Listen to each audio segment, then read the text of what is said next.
গণতান্ত্রিক বাংলাদেশ গড়াই বিএনপির অগ্রাধিকার বললেন তারেক রহমান। থাকবে জুলাই অভ্যুত্থান সহ ফ্যাসিবাদ বিরোধী সকলে। রাষ্ট্রের সর্বোচ্চ পর্যায় থেকে শুরু করে সরকারের প্রতিটি লেভেলে চেষ্টা করা হবে নিশ্চিত করতে কেউ জবাবদিহিতার ঊর্ধ্বে নয়, কেউ আইনের ঊর্ধ্বে নয়।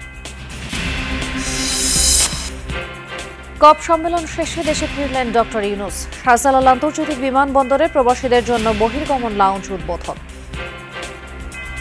আমরা মাথার থেকে দুশ্চিন্তার ভারটা তুলে নেওয়া হলো এইটার উদ্দেশ্য।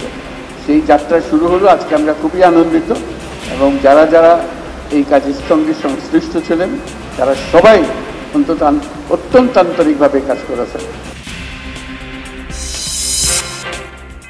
প্রতিবেশী রাষ্ট্রের বিরুদ্ধে অপপ্রচারের অভিযোগ আইন উপদেষ্টার। ভারত থেকে শেখ হাসিনার বক্তব্য ভালো চোখে দেখছে না ঢাকা। সে নিজেকে সমন্বয় দাবি করে আইসা সে চেয়ার দখল করে বসে আছে। আমার নাম সমন্বয়কের কাতারে আছে, এখানে আসছি কেন? আহত, আমি একজন আহত না। আজীবন বিনামূল্যে চিকিৎসা পাবেন জুলাই বিপ্লবে আহতরা। সচিবালয়ে উপদেষ্টাদের ঘোষণা। অর্থ সহায়তার পাশাপাশি কর্মসংস্থানের দাবি। আমরা যে মাঠে আজকে ময়দানে আসছি, আমরা চোখ হারাচ্ছি, কারোর পাও হারাচ্ছে। ভুল বোঝাবুঝি করে ক্ষেপ্ত হয়ে গেছে যে এতে তো সমন্বয়ক না।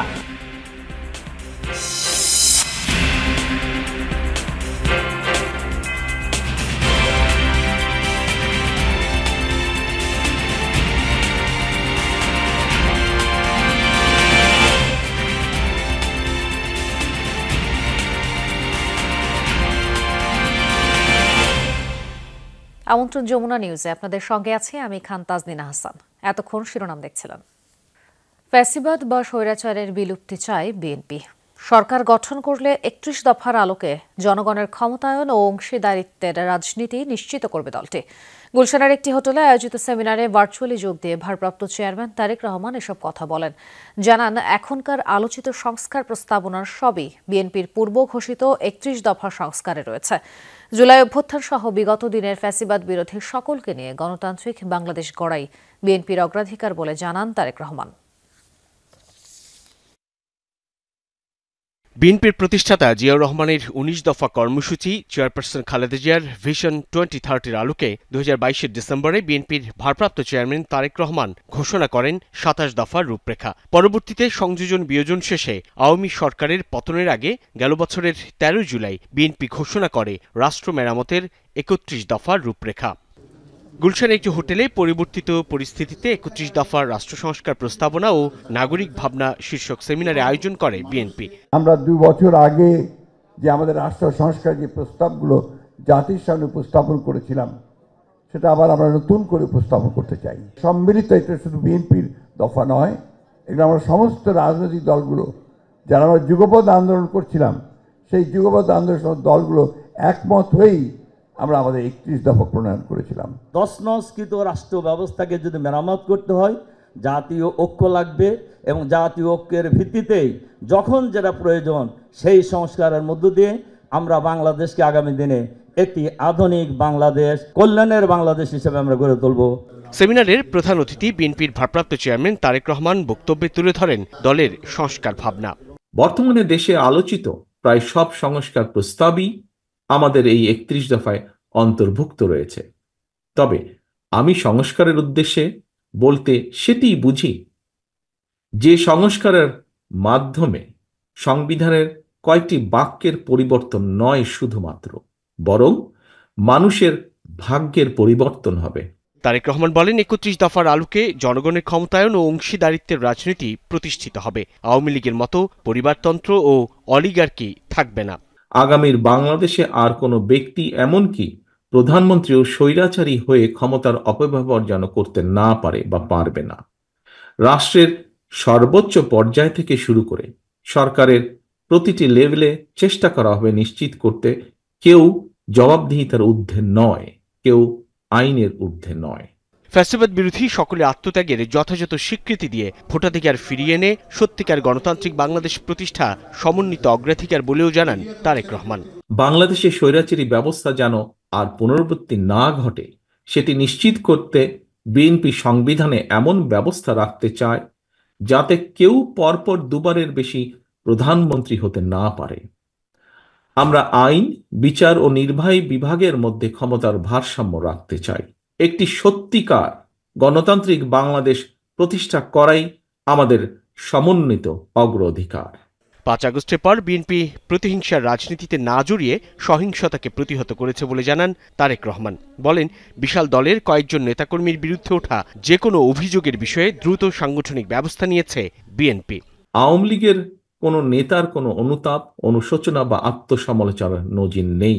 সাইফুদ্দিন রবিন, যমুনা নিউজ, ঢাকা।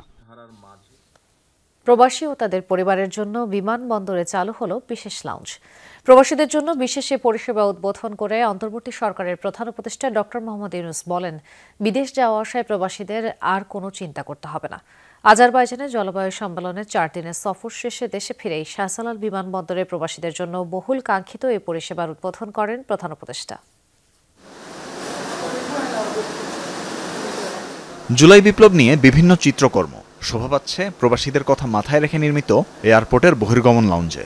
আছে নারী পুরুষের আলাদা নামাজের স্থান, শিশুদের জন্য রাখা হয়েছে কিডস জোন। মাল্টিলেভেল কার পার্কিংয়ের 2য় তলার নতুন লাউঞ্জে বিশাল অপেক্ষার জায়গা, আছে সুলভ মূল্যের ক্যাফেটেরিয়া সহ বিভিন্ন সুযোগ সুবিধা।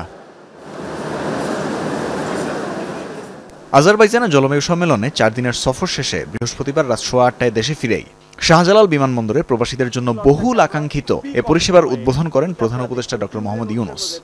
যেহেতু প্রবাসীরা যারা যায় তারা সারা দেশ থেকে বিভিন্ন জায়গা থেকে আসে, এটা তাদের এখানে তাদের বাসস্থান নাই, তারা এখানে অসহায় বোধ করে যে আমরা কোথায় যাব, কার কাছে যাব, কে আমাদের কথা শুনবে, আমরা বুঝতে পারছি না। তো সেই জন্য এক জায়গাতে হলে সবাই সবার কথা নিজেদের মধ্যে বুঝতে পারবে, যে আমরাও তাদের সঙ্গে যোগাযোগ করতে পারবো তাদের সমস্যা সমাধানের জন্য। এ সময় তিনি এয়ারপোর্টের লাউঞ্জ নিয়ে পরিকল্পনার কথা জানান।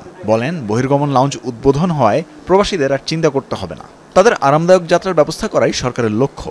আমি জিজ্ঞেস করলাম কতদিন লাগবে, বলতে শিগগিরই হয়ে যাবে। ওই শিগগিরই মানে কত শিগগির বলতে বলতে তখন বলছে, আমি বললাম যে ঠিক আছে, আমি যা আসার পথে ওটা দেখে যাব। মাত্র 4 দিন বোধ এটা হলো, এই আসার পথে আজকে এটা হয়ে গেল। এটা পুরো জিনিসটা আপনাদের কাজে লাগে এবং আপনারা স্বস্তি পান এখানে এসে। এখানে আসলে আর কিছু চিন্তা করতে হয় না। এবার আমি আর বিমান মতামত দিয়ে প্রস্তাব দিয়ে যেটা এইভাবে করলে আরো ভালো হবে। বিদেশ থেকে আসা প্রবাসীদের আত্মীয় স্বজন ও পরিচিতরা এই লাউঞ্জ ব্যবহার করতে পারবেন। এর আগের সোমবার বিমানবন্দরের অভ্যন্তরে প্রবাসীদের জন্য প্রবাসী লাউঞ্জ নামে বিশেষ লাউঞ্জ উদ্বোধন করেন প্রধান উপদেষ্টা। তানভীর মৌসুম, যমুনা নিউজ, ঢাকা। এর আগে বাকুতে এএফপির সাথে সাক্ষাৎকারে ডক্টর ইউনূস বলেন, সংস্কারের গতিই ঠিক করে দেবে নির্বাচন কত দ্রুত হবে। শেষ দিনের কর্মসূচিতে প্রধান উপদেষ্টা সৌজন্য সাক্ষাৎ করেছেন আজারবাইজানের প্রেসিডেন্ট ইলহাম আলিয়েভ, সাবেক ব্রিটিশ প্রধানমন্ত্রী থেরেসা মে ও ব্রাজিলের দ্বিতীয় লেডির সাথে। বিস্তারিত জানাচ্ছেন আহমেদ রেজা। জলবায়ু সম্মেলনে ব্যস্ত সময় পার করেছেন অন্তর্বর্তী সরকারের প্রধান উপদেষ্টা ডক্টর মোহাম্মদ ইউনূস। সেখানে সাক্ষাৎকার দিয়েছেন কয়েকটি আন্তর্জাতিক গণমাধ্যমকে। বার্তা সংস্থা এএফপিকে দেয়া সাক্ষাৎকারে ডক্টর ইউনূস বলেছেন, শেখ হাসিনা ক্ষমতাচ্যুত হওয়ার পর গণতান্ত্রিক নির্বাচনের পথেই হাঁটছে তার সরকার। শান্তিতে নোবেলজয়ী ডক্টর ইউনূস বলেন, সংস্কারের গতি ঠিক করে দেবে বাংলাদেশের নির্বাচন কত দ্রুত হবে। That's a promise that we made, that as soon as we are ready, we'll have the elections so the elected people can take over, run the country. We are the interim government, so our period should be as short as possible. এছাড়া জলবায়ু সম্মেলনে প্রধান উপদেষ্টার সফরের শেষ দিনের শুরুটা করেন আজারবাইজানের প্রেসিডেন্ট ইলহাম আলিয়েভের সাথে সাক্ষাতের মধ্য দিয়ে, যেখানে বাংলাদেশ ও আজারবাইজানের সম্পর্ক গভীরতর করতে উদ্যোগ নিতে আহ্বান জানান দুই নেতা। দেশটির প্রেসিডেন্ট নতুন বছরের শুরুর দিকে একটি উচ্চ পর্যায়ের প্রতিনিধি দল বাংলাদেশ সফরে পাঠানোর কথা জানিয়েছেন। প্রেসিডেন্ট আলিয়েভ অন্তর্বর্তীকালীন সরকারকে অভিনন্দন জানিয়েছেন। বলেন, জুলাই আগস্ট বিপ্লব সহ বাংলাদেশে সাম্প্রতিক ঘটনাও পর্যবেক্ষণ করছে তার সরকার। সম্মেলনের সাইডলাইনে প্রধান উপদেষ্টার সাথে সাক্ষাৎ করেন সাবেক ব্রিটিশ প্রধানমন্ত্রী থেরেসা মে। এ সময় ডক্টর ইউনূস জানান, তার সরকার উৎপাদন খাতে বিদেশি বিনিয়োগের লক্ষ্যে শ্রম খাতে সংস্কার আনছে। সফরের শেষ কর্মসূচিতে প্রধান উপদেষ্টার সাথে বৈঠক করেন ব্রাজিলের দ্বিতীয় লেডি লু আলকমিন। এ সময় ডক্টর ইউনূসকে তার লেখা বই উপহার দেন। সেটি প্রধান উপদেষ্টাকে নিয়েই লেখা। দিন দিন গুরুত্ব হারাচ্ছে জলবায়ু সম্মেলন। প্রথমবারের মতো সরকার প্রধান হিসেবে যুক্ত হয়ে প্রফেসর ডক্টর ইউনূস জানালেন এই জলবায়ু সম্মেলনের কার্যকারিতা কতখানি আছে তা নিয়েও ভাবা দরকার। ফলে সামনের দিনগুলোতে সবাইকে ঐক্যবদ্ধ থেকে এবং এই বিষয়গুলো ভেবে পরবর্তী পদক্ষেপ নেওয়া জরুরি বলে মনে করছেন তিনি। Ahmed Reza, Jamuna news, Baku, Azerbaijan. আর কোনো দেশ যাতে বাংলাদেশের অভ্যন্তরীণ বিষয়ে নাক গলাতে না পারে সেজন্য সবাইকে সতর্ক থাকার আহ্বান জানিয়েছেন আইন উপদেষ্টা ডক্টর আসিফ নজরুল। বৃহস্পতিবার বিকেলে রাজধানীর বিচার প্রশিক্ষণ ইনস্টিটিউটে জঙ্গি হামলায় নিহত 2 বিচারকের স্মরণ সভায় এই আহ্বান জানান তিনি। 2005 সালে ঝালকাঠিতে জঙ্গি হামলায় নিহত হন বিচারক জগন্নাথ পাঁড়ে ও Sohel Ahmed. Bangladesh judicial service association আয়োজিত স্মরণ সভায় ডক্টর আসিফ নজরুল বলেন, কোনোভাবেই কোনো উগ্রবাদকে গ্রহণ করা হবে না। তার মতে দেশের চারদিকে কোনো বন্ধু রাষ্ট্র নেই, এখানে যা ঘটে তা ফুলিয়ে ফাঁপিয়ে আন্তর্জাতিক পরিসরে তুলে ধরা হয়। কোনোভাবেই কোনো রকম উগ্রবাদ জঙ্গিবাদকে অ্যালাউ করতে পারি না, কোনোভাবেই না। বাংলাদেশের চারপাশে তো খুব বন্ধুভাবাপন্ন দেশ নাই, তাদের সবসময় চেষ্টা থাকে বাংলাদেশকে হেয় করা, একটা ঘটনাকে অনেক ফুলিয়ে ফাঁপিয়ে দেখা, এটাকে নিয়ে ষড়যন্ত্র করা। প্রতিবেশী রাষ্ট্র সেখানে তার নিয়ন্ত্রিত একটা সরকার ব্যবস্থা প্রতিষ্ঠাতে আন্তর্জাতিক মহলকে কনভিন্স করতে পেরেছে, আগ্রাসী হতে পেরেছে আমাদের অভ্যন্তরীণ ব্যাপারে নাক গলার উপরে। ভারতে থাকা সাবেক প্রধানমন্ত্রী শেখ হাসিনা যেসব রাজনৈতিক বক্তব্য বিবৃতি দিচ্ছেন তা ভালো চোখে দেখছে না বাংলাদেশ। দিল্লিকে এ বিষয়ে জানিয়েছে সরকার। ব্রিফিংয়ে পররাষ্ট্র মন্ত্রণালয়ের মুখপাত্র জানান, ভারতীয় হাই কমিশনার বিষয়টি দেখবেন বলে আশ্বস্ত করেছেন, তবে এ ব্যাপারে আনুষ্ঠানিক কোনো জবাব দেয়নি দিল্লি। এছাড়া সুইজারল্যান্ডে আইন উপদেষ্টাকে হেনস্থার ঘটনায় জড়িত দূতাবাসের 2 কর্মচারীর বিরুদ্ধে ব্যবস্থা নেওয়া হয়েছে বলেও জানান তিনি।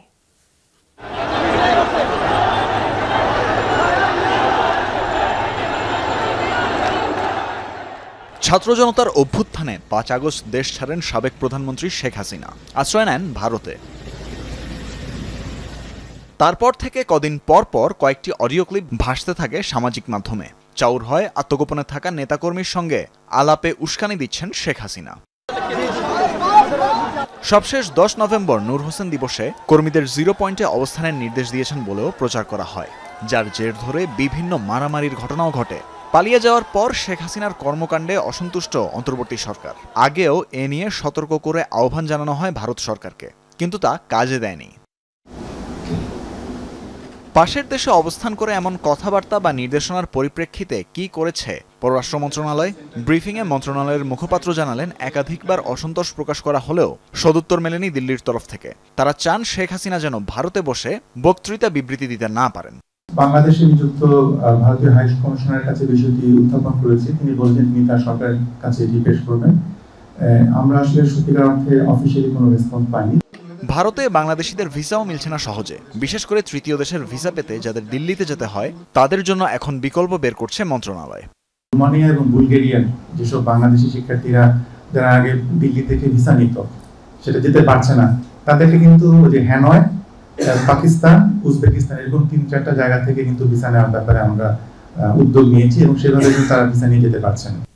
মন্ত্রণালয়ের সংস্কার প্রশ্নে জানানো হয়, অবসরোত্তর কাউকে আর চুক্তিভিত্তিক নিয়োগ দেওয়া হবে না। 1 মাসের মধ্যেই অবসরে যাচ্ছেন 7 থেকে 8 জন রাষ্ট্রদূত। সুইজারল্যান্ডে আইন উপদেষ্টাকে হেনস্থার ঘটনায় প্রশাসনিক ব্যবস্থা নেওয়ার কথা জানান তৌফিক হাসান। আমরা নির্দেশনা পাঠিয়েছি যে ইন ফিউচারে যেন এই ধরনের প্রোটোকল এবং সিকিউরিটির ক্ষেত্রে সর্বোচ্চ সতর্কতা অবলম্বন করা হয়। তানভীর মৌসুম, যমুনা নিউজ, ঢাকা। জুলাই গণঅভ্যুত্থানে আহতদের দীর্ঘমেয়াদী চিকিৎসা দেয়া হবে। আজীবন চিকিৎসার জন্য কার্ডও প্রদান করা হবে তাদের। এর পাশাপাশি আহত ও শহীদ পরিবারের সদস্যদের পুনর্বাসনের আশ্বাসও দিয়েছেন দায়িত্বপ্রাপ্ত উপদেষ্টারা। বলেছেন, 5 কর্মদিবসের মধ্যে এ বিষয়ে সার্বিক কর্মপরিকল্পনা তুলে ধরা হবে। যদিও সচিবালয়ে বৈঠক করতে গিয়ে বিভক্ত হয়ে পড়েন আহত আন্দোলনকারীরা। জুলাই গণঅভ্যুত্থানে আহতরা তাদের দাবি নিয়ে 6 উপদেষ্টার সাথে আলোচনায় যোগ দিতে দুপুর 2টার দিকে স্বাস্থ্য মন্ত্রণালয়ে আসতে থাকেন, কিন্তু এর মধ্যে 2টি পক্ষ দাঁড়িয়ে যায়। আহতদের একটি পক্ষ রক্তিম জুলাই নামের সংগঠনের, আর একটি পক্ষ পঙ্গু হাসপাতাল ও চক্ষু বিজ্ঞান ইনস্টিটিউটের আন্দোলনে নেতৃত্ব দানকারী। একজন আইসা সে নিজেকে সমন্বয় দাবি করে আইসা সে চেয়ার দখল করে বসে আছে। আমরা যে মাঠে ময়দানে আসছি, আমরা চোখ হারাচ্ছি, কারোর পাও হারাচ্ছে, সবাই আহত। উনি কোথায় ছিল ভুল বোঝাবুঝি করে ক্ষেপ্ত হয়ে গেছে যে এদের তো সমন্বয়ক না। আমার নাম সমন্বয়কের কাতারে আছে, এখানে আসছি কেন আহত, আমি একজন আহত না। দুই পক্ষের বাগবিতণ্ডা নিয়ন্ত্রণে বৈষম্য বিরোধী ছাত্র আন্দোলনের আহ্বায়ক হাসনাত আব্দুল্লাহ ও জুলাই ফাউন্ডেশনের সাধারণ সম্পাদক সার্জিস আলম সভাকক্ষে আসেন। এরপরও তাদের বাগবিতণ্ডা থামেনি। আমাদের অঙ্গ হারিয়েছি, রক্ত দিয়েছি, জীবন দেওয়ার জন্য প্রস্তুত ছিলাম। আমাদের ভিতরে যদি আমরা ডিভাইডেশন ক্রিয়েট করি, এটা শুধু আপনারা যারা আছেন তারা না, আমরা যারা আছি আমাদের জন্য এটা বিশাল বড় একটা কষ্টের কারণ হবে। এই সরকারের যে দীর্ঘমেয়াদী আহতদের সাথে করছে, এটা কোনোভাবে মেনে নেওয়া হবে না।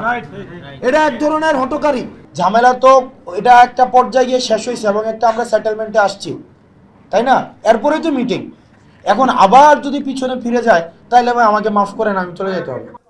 এক পর্যায়ে 6 উপদেষ্টা সম্মেলন কক্ষে প্রবেশ করলে পরিস্থিতি অনেকটাই নিয়ন্ত্রণে আসে। এ সময় দুই পক্ষ কিছুটা তর্ক বিতর্কে লিপ্ত হলেও তাদের দাবি তুলে ধরেন। বলেন, আহত ও গুরুতর আহতদের সার্বিক চিকিৎসায় অবহেলা করা যাবে না, প্রয়োজনে বিদেশে পাঠাতে হবে। ব্যক্তিগতভাবে করা চিকিৎসার খরচ দ্রুত প্রদান করতে হবে। শহীদ পরিবার ও আহতদের পুনর্বাসন ও ঘোষিত অনুদান দ্রুত দেওয়ার দাবিও জানিয়েছেন আহত ও তাদের পরিবারের সদস্যরা। এমনকি চিকিৎসা দেওয়া হয়েছে 3 মাস পরে এসে আমার হাত কেন কাটতে হবে? তাহলে আজকেও আমার একটা ভাই শহীদ হয়েছে, তার শহীদ হওয়ার ফিরিস্তি পড়তে গিয়ে শুনছে তার মাথায় ইনফেকশন হয়ে গেছে। যারা এখন আসছে তাদেরকে আমাদেরকে বাঁচাইতে হবে। পরিপূর্ণ চিকিৎসাটা সবাই পেয়ে যায় এবং আমাদের ভবিষ্যৎ নিয়ে যেন তারা চিন্তা করে, কারণ আমাদের ভবিষ্যৎটা কি, যখন কারোর হাত নেই কারোর পা নেই, তারা তো এইভাবে থাকতে পারবে না। আমি চাচ্ছি আমার ছেলেরা জানি পাউডার ভালো হয়ে আসে। কি ক্ষতিপূরণ লাগবে, কি পুনর্বাসন লাগবে, কোন ট্রিটমেন্টটা কিভাবে করতে হবে, শহীদ পরিবার আমাদের সাথে অ্যাড আছে। আহতদের সব দাবি ডিসেম্বরের মধ্যে বাস্তবায়নের আশ্বাস দেন উপদেষ্টারা। বলেন, এজন্য 5 কর্মদিবসের মধ্যে সার্বিক কর্মপরিকল্পনা ঘোষণা করা হবে। প্রধান উপদেষ্টা স্বাস্থ্য মন্ত্রণালয় বিষয়ক বিশেষ সহকারী ডাক্তার সাইদুর রহমান বলেন, কেউ চিকিৎসায় অবহেলা করলে ছাড় পাবে না। আমৃত্যু এই অভ্যুত্থানের সকল আহত যোদ্ধাকে সম্মানের সঙ্গে তার সকল ধরনের চিকিৎসা, পুনর্বাসন এবং কর্মসংস্থানের ব্যবস্থা করা হবে। প্রতিটি আহত যোদ্ধার একটি ইউনিক আইডি কার্ড থাকবে, সারা জীবন বিনামূল্যে চিকিৎসা পাবেন। দ্রুত সময়ের মধ্যে আহত এবং শহীদ পরিবারদের কাছে সুযোগ সুবিধাটা নিশ্চিত করা, এটাই আমাদের প্রধান দায়িত্ব। এর বাইরে যাতে আর কোনো ধরনের কেউ সুযোগ নিতে না পারে। তথ্য উপদেষ্টা এ সময় আহতদের চিকিৎসা নিয়ে রাজনৈতিক দলগুলোর ভূমিকার সমালোচনা করেন। এই সরকারই তাদেরকে সর্বোচ্চ সুযোগ সুবিধা নিশ্চিত করতে পারবে, কারণ এবং এই বিশ্বাস তাদেরও আছে।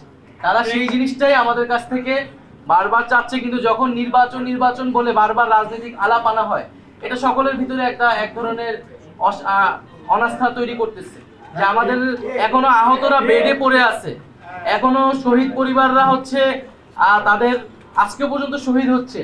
সেই জায়গায় দেখা যাচ্ছে যে শুধু সরকারের উপর সবাই দায় চাপিয়ে বাকিরা নির্বাচন অমুক তমুক অনেক কিছু বলার চেষ্টা করছে। তাই আমরা সকলের কাছে আহ্বান জানাবো যে আমরা যাতে পুরা ন্যাশনাল ফোকাস আমরা এই মানুষগুলোর প্রতি দিই।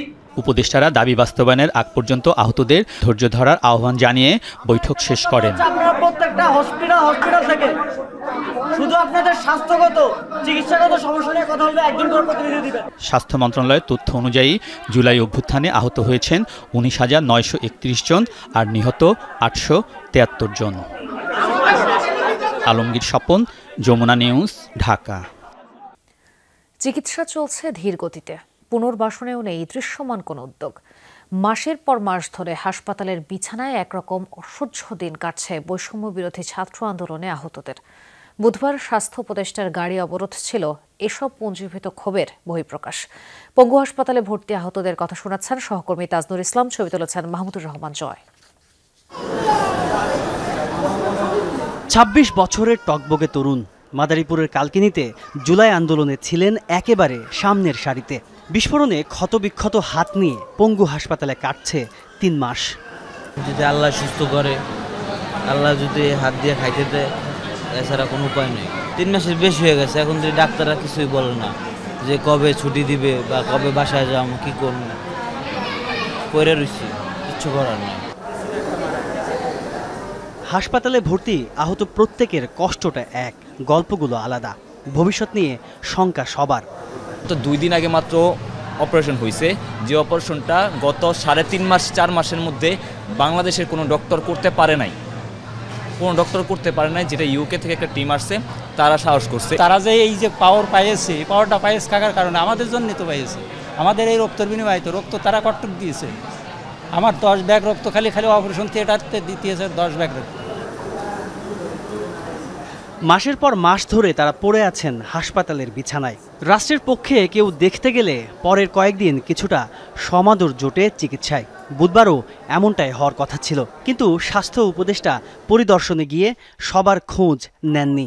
এ ক্ষোভে রাস্তায় নেমে আসে আহতরা।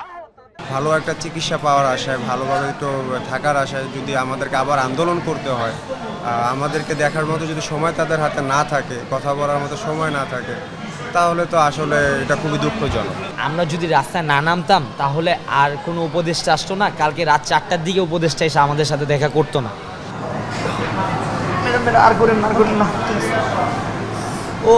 আহতরা বলছেন, যাদের রক্তে নতুন বাংলাদেশের যাত্রা, এমন অবজ্ঞা তাদের কাম্য নয়। তাদের স্পষ্ট 3টি দাবি: সুচিকিৎসা, চিকিৎসা চলাকালীন পরিবারগুলোর জন্য আর্থিক সহায়তা, আর সেরে ওঠার পর তাদের কর্মসংস্থান। ক্ষতস্থানের ব্যথা, ভবিষ্যৎ নিয়ে দুশ্চিন্তা আর মাসের পর মাস বিছানায় পড়ে থাকার বিরক্তির কিছুটা কাটছে নিজেদের মধ্যে এমন গল্প করে। সহযোদ্ধারা এই 3 মাসে হয়ে উঠেছেন একে অপরের আত্মীয়। বিষাদে ভরা জীবনে একটুখানি আলোর অপেক্ষা তাদের। Tajnur Islam, Jamuna news, Dhaka. Quick rental আইন নামে পরিচিতি পাওয়া বিদ্যুৎ ও জ্বালানির দ্রুত সরবরাহ বৃদ্ধি আইনের দায়মুক্তি ও মন্ত্রীর একক সিদ্ধান্ত সংক্রান্ত বিধান অবৈধ ও বাতিল ঘোষণা করে রায় দিয়েছে হাইকোর্ট। বিদ্যুতের কোনো চুক্তি নিয়ে প্রশ্ন তোলা যাবে না, এই ধারাও বাতিল করা হয়েছে। আইনজীবী শাহদিন মালিক বলেন, দুর্নীতির বৈধতা দিতেই এই আইনটি করেছে আওয়ামী লীগ। এই আইনটি জনগণের ক্ষমতার সঙ্গে সাংঘর্ষিক। ঘরে ঘরে বিদ্যুৎ দেওয়ার কথা বলে 2010 সালে দ্রুত বিদ্যুৎ ও জ্বালানি আইন করে আওয়ামী লীগ সরকার। এই আইনের বলে যা কিছু করা হবে এ নিয়ে প্রশ্ন তোলা যাবে না এবং ক্রয় সংক্রান্ত বিষয়ে বিদ্যুৎ ও জ্বালানি মন্ত্রীকে দেয়া হয় একচ্ছত্র ক্ষমতা। 5 আগস্টের পর এই আইনের 2টি ধারাকে চ্যালেঞ্জ করে রিট হয় উচ্চ আদালতে। বৃহস্পতিবার দায়মুক্তি ও মন্ত্রীর একক ক্ষমতা অবৈধ ও বাতিল ঘোষণা করেন হাইকোর্ট। আদালত এই 6(2)কে অসাংবিধানিক ঘোষণা করেছেন। এই যে এটা কোনো আনলিমিটেড অসীম ক্ষমতা এক ব্যক্তিকে দেওয়া হয়েছে, এইটা একটা প্রজাতন্ত্রে হতে পারে না। আদালতের এখতিয়ার, আদালতে আপনি যেতে পারবেন না, এটা কোনো এই ইন্ডেমনিটি কোনো আইন করে দিতে পারে না। তো এই জন্য আদালত বলেছে যে 9 ধারা যেটা আদালতের এখতিয়ার রহিত করেছে, এই ধরনের কোনো আইন সংবিধানের অধীনে হতে পারে না। রিটকারী আইনজীবী স্বাধীন মালিক বলেন, লুটপাটকে আইনি ভিত্তি এবং আওয়ামী লীগের ঘনিষ্ঠ ব্যবসায়ীদের সুবিধা দিতেই আইনটি করেছিল শেখ হাসিনা সরকার। 6(2) ধারায় অনেকগুলি কুইক রেন্টাল প্রজেক্ট হয়েছে। আপনারা জানেন যে কুইক রেন্টাল প্রজেক্টের বিশেষত্ব হলো যে তারা বিদ্যুৎ সরবরাহ করুক বা না করুক, তারা পুরো টাকা পাবে। মানে 100 মেগাওয়াটের বিদ্যুৎ কেন্দ্র, সে 20 মেগাওয়াট সাপ্লাই দিচ্ছে, কিন্তু 100 মেগাওয়াটেরই টাকা পাবে। অর্থাৎ এটা আসলে এটা লুটপাটের বিশেষ বিধান আইন হয়ে গেছে। রেন্টাল ও কুইক রেন্টাল বিদ্যুৎ কেন্দ্রগুলো কিভাবে চলবে তা নিয়েও পর্যবেক্ষণ দিয়েছেন হাইকোর্ট। বলা হয়েছে, বিদ্যুৎ কেন্দ্রগুলোর সঙ্গে চুক্তি পুনর্বিবেচনা করতে পারবে সরকার। এখন কুইক রেন্টালে যে টাকা দিয়ে যাচ্ছে, ওই যে সরকারকে বলেছে যে সরকার দরকার হলে ওদের সাথে চুক্তি মানে পুনর্মূল্যায়ন করতে পারবে। কুইক রেন্টাল বিদ্যুৎ কেন্দ্রগুলোকে বসিয়ে রেখে হাজার হাজার কোটি টাকা ক্যাপাসিটি চার্জ দিয়ে আসছিল বিগত আওয়ামী লীগ সরকার। আর গত 16 বছরে 1 লাখ কোটি টাকার বেশি খরচ করেছে তারা, যার অধিকাংশই বিদেশে পাচার হয়েছে বলে মনে করেন জ্বালানি বিশেষজ্ঞরা। আশিক মাহমুদ, যমুনা নিউজ, ঢাকা। হত্যা মামলার আসামি হওয়া সত্ত্বেও স্লোগান দিয়ে আদালতে প্রবেশ করেন হাজী সেলিমের ছেলে, সাবেক সংসদ সদস্য সোলাইমান সেলিম। পরে চকবাজার থানার একটি হত্যা মামলায় তাকে কারাগারে পাঠানোর নির্দেশ দেন আদালত। 10 দিনের রিমান্ড আবেদন করা হলেও মামলার মূল নথি আদালতে না আসায় শুনানির তারিখ পেছানো হয়। বৃহস্পতিবার দুপুরে ঢাকার সিএমএম আদালতে নেওয়া হয় আরেক সাবেক এমপি আলী আজম মুকুলকেও। মিরপুর মডেল থানার একটি হত্যা মামলায় তাকেও কারাগারে পাঠানোর নির্দেশ দেন বিচারক। কলকাতায় চায়ের আড্ডায় সাবেক স্বরাষ্ট্রমন্ত্রী আসাদুজ্জামান খানের সাথে হাজী সেলিমের ছেলে সাবেক এমপি সোলাইমান সেলিম। হাসিনা সরকার পতনের পর এমন ভিডিও ছড়িয়ে পড়ে সামাজিক যোগাযোগ মাধ্যমে, কিন্তু কলকাতায় থাকা সোলাইমানকে পাওয়া গেল রাজধানীর গুলশানে। গ্রেফতারের পর আদালতে তোলার সময় দেন আওয়ামী লীগের স্লোগান।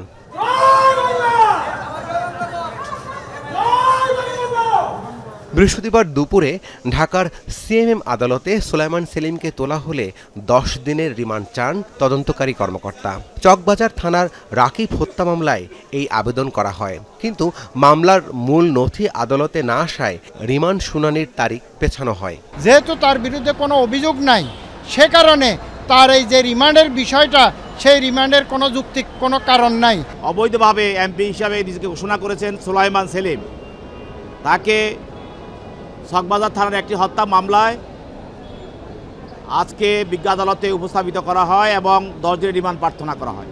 এদিন আদালতে তোলা হয় আওয়ামী লীগ নেতা তোফায়েল আহমেদের ভাতিজা ভোলার সাবেক এমপি আলী আজম মুকুলকে। মিরপুর মডেল থানার শিক্ষার্থী নাহিদ হত্যা মামলায় তাকে গ্রেফতার দেখিয়ে কারাগারে পাঠানো হয়। দায়িত্ব হিসেবে মিরপুর এলাকায় এই আলী আজম মুকুলের দায়িত্ব ছিল যে ওখানে বৈষম্যবিরোধী ছাত্র আন্দোলনকে দমনের জন্য অন্যান্য এমপি মোদির সঙ্গে সেও এই হত্যা এবং ষড়যন্ত্রের সঙ্গে সে জড়িত ছিল। এই আসামি জামিনের বিরোধিতা করি। বিজ্ঞ আদালত ওই পক্ষে শুনানির পর তার জামিন দরখাস্ত নামঞ্জুর করে তাকে সিডব্লিউ মূলে তাকে জেল হাজতে প্রেরণ করে। এদিকে যাত্রাবাড়ি থানার হত্যা মামলায় বরিশাল রেঞ্জের অতিরিক্ত পুলিশ সুপার আলেপ উদ্দিনকে 2 দিনের রিমান্ডে পাঠানো হয়েছে। রাব্বি সিদ্দিকী, যমুনা নিউজ, ঢাকা। দিনাজপুরে হাজী মোহাম্মদ দানিশ বিজ্ঞান ও প্রযুক্তি বিশ্ববিদ্যালয়ে বৈষম্য বিরোধী ছাত্র আন্দোলনে নিহত শহীদ রাহুলের স্মরণে শোক সভার আয়োজন করা হয়েছে। বৃহস্পতিবার দুপুরে বিশ্ববিদ্যালয়ের অডিটোরিয়াম 1-এ প্রশাসনের উদ্যোগে এই সভার আয়োজন করা হয়। সভায় বক্তারা 4 আগস্ট ছাত্র জনতার আন্দোলনে দিনাজপুরে পুলিশের গুলিতে নিহত রাহুল ছাড়াও আবু সাইদ, মুগ্ধ সহ সব শহীদদের স্মরণ করেন। আলোচনায় রাহুলের মা, ভাই সহ জনপ্রতিনিধিরা অংশগ্রহণ করে। আলোচনা সভা শেষে ভাইস চ্যান্সেলর শহীদ রাহুলের পরিবারের মাঝে বিশ্ববিদ্যালয়ের পক্ষ থেকে 1 লক্ষ টাকার চেক হস্তান্তর করেন।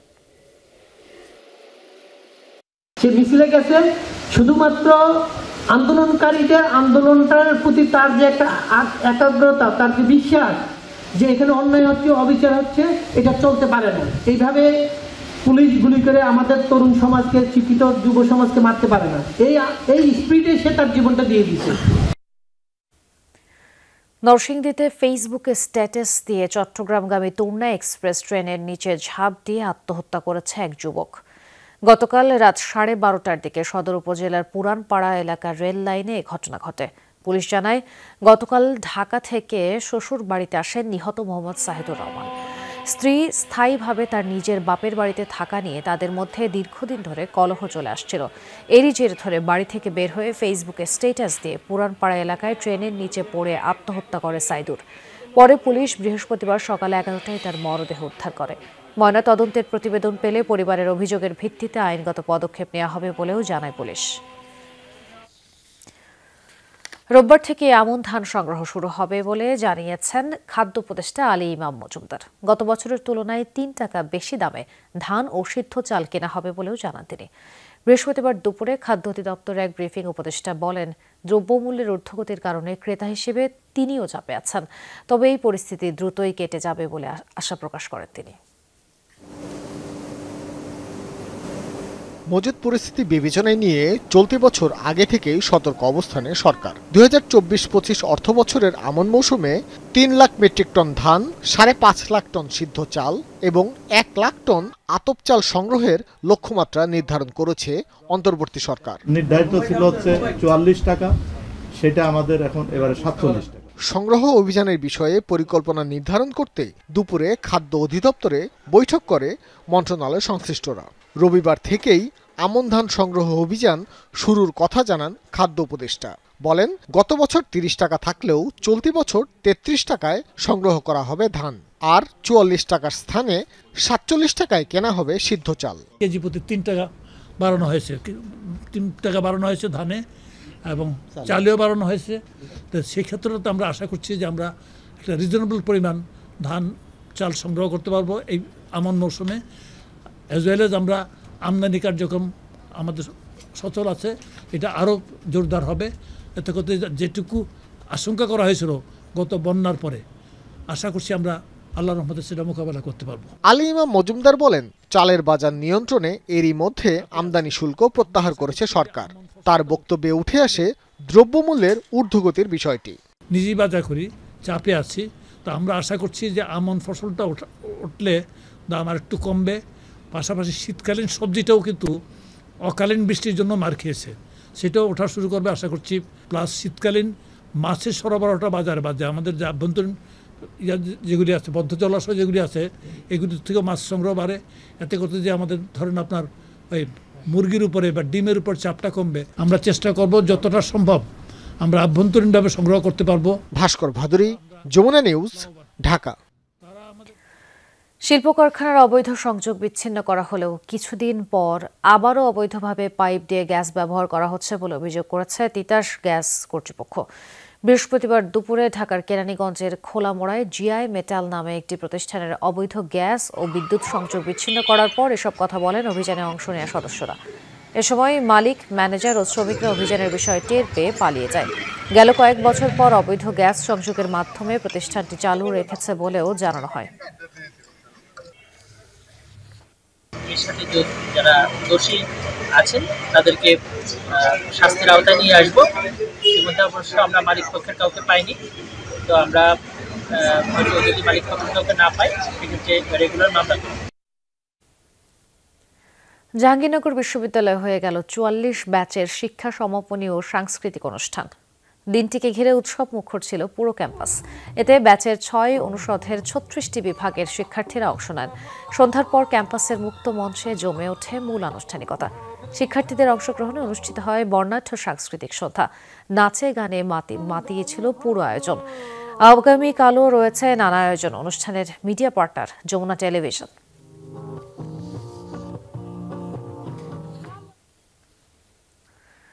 শিল্পকলা একাডেমিতে নাটক বন্ধ প্রতিবাদ সভায় হামলার প্রতিবাদ এবং নাট্যকর্মীদের নিরাপত্তার দাবিতে পথনাটক প্রদর্শনী করেছেন নাট্যকর্মীরা। এতে নাট্যকর্মীরা তাদেরকে প্রতিপক্ষ না বাড়ানোর অনুরোধ করেন। এরপরও এই অপচেষ্টা অব্যাহত থাকলে প্রতিরোধ গড়ে তোলার হুঁশিয়ারি দেন। বৃহস্পতিবার সন্ধ্যায় জাতীয় নাট্যশালার প্রবেশদ্বারে এই প্রদর্শনী অনুষ্ঠিত হয়। নাটক মোদের অধিকার, রুখবে নাটক সাধ্যকার স্লোগান ধারণ করে এই আয়োজনে মঞ্চস্থ হয় আরণ্যক নাট্য দলের মূর্খ লোকের মূর্খ কথা ও প্রাচ্যনাট্যের স্পিক আউট নামে দুটি নাটক। এছাড়া আরণ্যক নাট্য দলের শিল্পীরা নাটকের গানও পরিবেশন করেন। আরণ্যকের প্রধান সম্পাদক শামীমা শওকত লাভলি বলেন, প্রদর্শনী চলাকালীন নাটক বন্ধ করে দেওয়া ও তার প্রতিবাদে আয়োজিত সভায় হামলা করার মতো যে নেক্কারজনক ঘটনা নাট্যাঙ্গনে ঘটে গেল তা দেখে আমরা প্রচণ্ড ক্ষুব্ধ ও মর্মাহত। নাটকের উপরে যখনই আঘাত আসবে এমনি করে আমরা সব সময় আপনাদেরকে পাশে চাই, তাহলে নাটক দুইবার গতিতে সামনে এগিয়ে যাবে। আমরা চাই শান্তিপূর্ণ সহাবস্থান, সেটি আমাদের সকলের কাম্য। আমরা সেইটাকে যাতে বিহিত করা হয়, যাতে সেইটাকে নিশ্চিত করা হয়, সেই অনুরোধ রেখে, সেই দাবি রেখে আজকের এই প্রতিবাদ সভার ভেতর দিয়ে আমাদের আপাতত সকল প্রতিবাদকে শেষ করছি। নরসিংদীর রায়পুরায় তারুণ্যের আলো একাডেমির আয়োজনে ফুটবল টুর্নামেন্টের ফাইনাল খেলা ও পুরস্কার বিতরণী অনুষ্ঠিত হয়েছে।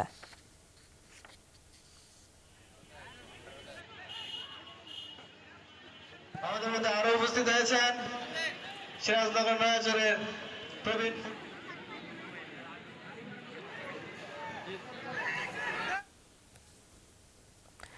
কুয়েতে চট্টগ্রাম জাতীয়তাবাদী ঐক্য পরিষদের আয়োজনে আলোচনা সভা অনুষ্ঠিত হয়েছে। জাতীয় বিপ্লব ও সংহতি দিবস উপলক্ষে এই সভার আয়োজন করা হয়। শুক্রবার কুয়েতের একটি হোটেলে এই আয়োজন করা হয়।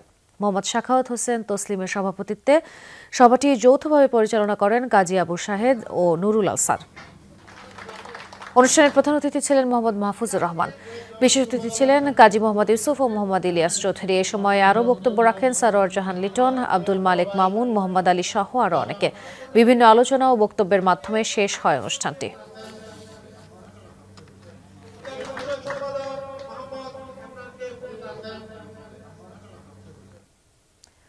ইতালিতে অনুষ্ঠিত হয়েছে সংবর্ধনা প্রদান ও আলোচনা সভা। জেনোভার বিএনপি ও যুব দলের উদ্যোগে এর আয়োজন করা হয়। জেনোভার একটি স্থানীয় রেস্টুরেন্টে এই সভার আয়োজন করা হয়। অনুষ্ঠানটি সভাপতিত্ব করেন নয়ন ভূঁইয়া, পরিচালনায় ছিলেন সজীব শিকদার। এ সময় বিএনপি শরীয়তপুর শাখার উপদেষ্টা নির্বাচিত হওয়া ইতালির 4 প্রবাসীকে সংবর্ধনা দেওয়া হয়। নবনির্বাচিত কমিটির সদস্য আবু কালাম ফরাজি, সুজন ঢালি, মুকুল সর্দার ও নাজমুল ব্যাপারীকে ফুল দিয়ে শুভেচ্ছা জানায়। সভায় উপস্থিত বিএনপি ও যুব দলের সদস্যরা। উপস্থিত সকলের প্রতি কৃতজ্ঞতা প্রকাশ করেন নবনিযুক্ত উপদেষ্টারা।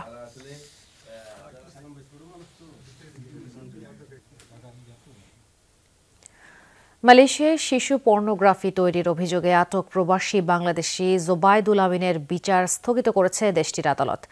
প্রবাসী শিক্ষার্থীর বিরুদ্ধে রয়েছে কমপক্ষে 13টি অভিযোগ। বুধবার এ স্থগিতাদেশ জারি করে মালয়েশিয়ার দায়রা আদালত। তল্লাশি চালিয়ে অভিযুক্তের মুঠোফোন ও কম্পিউটার থেকে উদ্ধার করা হয়েছে অভিযুক্তর 900-র বেশি আলামত। অভিযুক্ত জোবাইদুল মালয়েশিয়ার একটি বেসরকারি বিশ্ববিদ্যালয়ের শিক্ষার্থী। 2022 সালে তাকে পর্নোগ্রাফির অভিযোগে আটক করা হয়। এখনও চলছে বিচার কাজ। আগামী 19 নভেম্বর পরবর্তী শুনানির দিন ধার্য করেছে আদালত। ফিনল্যান্ডে জাতীয় বিপ্লব সংহতি দিবস উপলক্ষে আলোচনা সভার আয়োজন করা হয়েছে। বাংলাদেশ জাতীয়তাবাদী দল ফিনল্যান্ডের উদ্যোগে এর আয়োজন করা হয়। রবিবার হেলসিঙ্কির কিভিক্কো মিলনায়তনে এর আয়োজন করা হয়। কামরুল হাসান জনের সভাপতিত্বে সভাটি পরিচালনা করেন জামান সরকার। সঞ্চালনায় ছিলেন শামসুল গাজী। সভায় প্রধান অতিথি ছিলেন আনোয়ার হোসেন খোকন। সভায় আরও বক্তব্য রাখেন তাপস খান, শামীম ব্যাপারী, মোহাম্মদ রবিউল ইসলাম, মবিন মোহাম্মদ সহ আরও অনেকে। এই অনুষ্ঠানে আরও উপস্থিত ছিলেন হিরুল আলম নজরুল, ফয়েজ আহমেদ, এজাজুল হক ভূঁইয়া রুবেল, বদরুল মনির ফেরদৌস সহ ফিনল্যান্ড বিএনপির বিভিন্ন নেতাকর্মী। সভায় বক্তারা জাতীয় ঐক্য ও সংহতি দিবসের তাৎপর্য তুলে ধরেন। পর্তুগালে অনুষ্ঠিত হয়েছে জাতীয়তাবাদী সামাজিক সাংস্কৃতিক সংস্থার পরিচিতি সভা ও অভিষেক অনুষ্ঠান। রাজধানী লিসবনে এই সভার আয়োজন করা হয়। লিসবনের একটি রেস্টুরেন্টে আয়োজন করা হয় অনুষ্ঠানটির। ইমরান আহমদ ইমু ও কাজী মইনুরের যৌথ পরিচালনায় এই সভা অনুষ্ঠিত হয়। সভায় প্রধান অতিথি ছিলেন আবু ইউসুফ তালুকদার। প্রধান বক্তা হিসেবে কথা বলেন সাইফ আহমদ সুইট। আরও বক্তব্য প্রদান করেন কাজল আহমদ, আহমেদ শরফু, ফারুক হোসেন, কেয়ার জসিম, আজমল আহমদ, শামসুজ্জামান জামান সহ পর্তুগাল বিএনপির বিভিন্ন নেতৃবৃন্দ। সভায় সংগঠন ও দেশের স্বার্থে জাতীয়তাবাদী সামাজিক সাংস্কৃতিক সংগঠনের সকল সদস্যকে একত্রে কাজ করার আহ্বান জানায় বক্তারা। গান বাজনা ও সাংস্কৃতিক আয়োজনের মাধ্যমে শেষ হয় এই অনুষ্ঠান।